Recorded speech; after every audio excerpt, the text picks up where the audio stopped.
Welcome to the deep dive. Hey there! So today we're diving into just one source, actually, a story.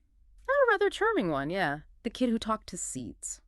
Exactly. And our mission really is to unpack this quirky little tale. Look beyond the talking plants part. Right. And see what it might sort of tell us about, well, attention, communication. And maybe growth itself. It sounds so simple talking to plants. Almost like a children's story trope, doesn't it? It does. Mm-hmm. But this source, it uses that playful idea, I think, to give us a different angle on interaction. Yeah, and focus. And, what happens when you actually give something simple care? The results can be surprising. Okay, so let's get into it. Stories about Max. Mm-hmm. He's a bit different.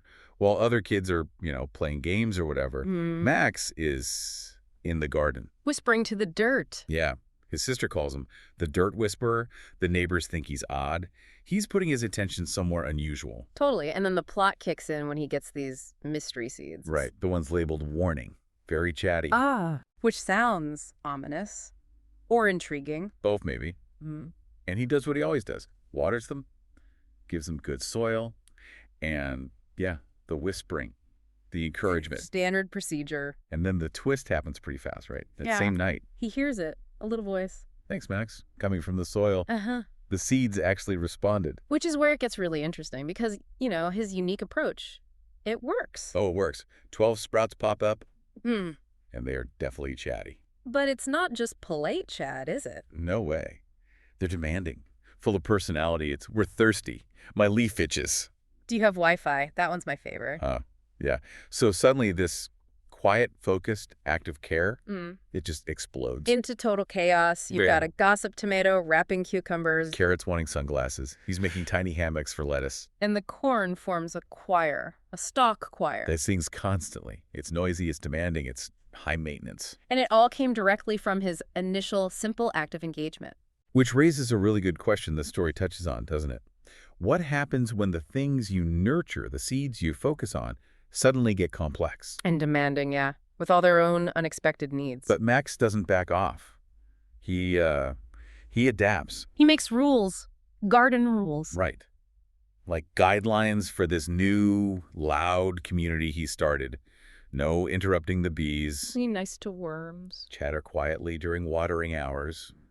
He manages the chaos he created. And the plants, in return for this adapted care, they share their secret. Which is kind of the core idea. The more you talk to us, the more we grow. Nah. Simple enough. But then the story adds another layer, focusing on Max's shift. Yeah, he becomes known less for the talking. And more for the listening, which is key. Okay, so that connects to the bigger picture then. It's not just about, broadcasting attention at something. Exactly. It's the directed attention, the care, the talking to start. But then critically, it's about receiving the feedback, hearing the chatter, the needs, the complexities that come back. And changing your approach based on that. Responding. Right. Growth isn't just the first step. It's dynamic. It needs that continuous responsive engagement. Max succeeds because he learned to listen, really listen, to what those seeds needed once they started sprouting. So thinking about this for you listening, Max's story really shows that giving genuine attention, real care, even to small things others might overlook. can kickstart surprising growth, sometimes chaotic growth. Definitely sometimes chaotic. But the deeper point, the real wisdom maybe, is that nurturing anything, a project, a skill, a relationship, even actual plants, It takes more than just starting it, more than just talking. it needs that ongoing willingness to listen, to adapt to whatever comes up. So connecting it all, the story leaves us and you with the question, I think. Yeah. What are the seeds in your own life, in your work, your learning, your relationships? Are there things you're just sort of talking at? Or are you really listening? Tuning in to what they actually need, to flourish, to grow into whatever surprising thing they might become, makes you think, doesn't it? It really does. Yeah. What might happen if you just listened a bit more closely?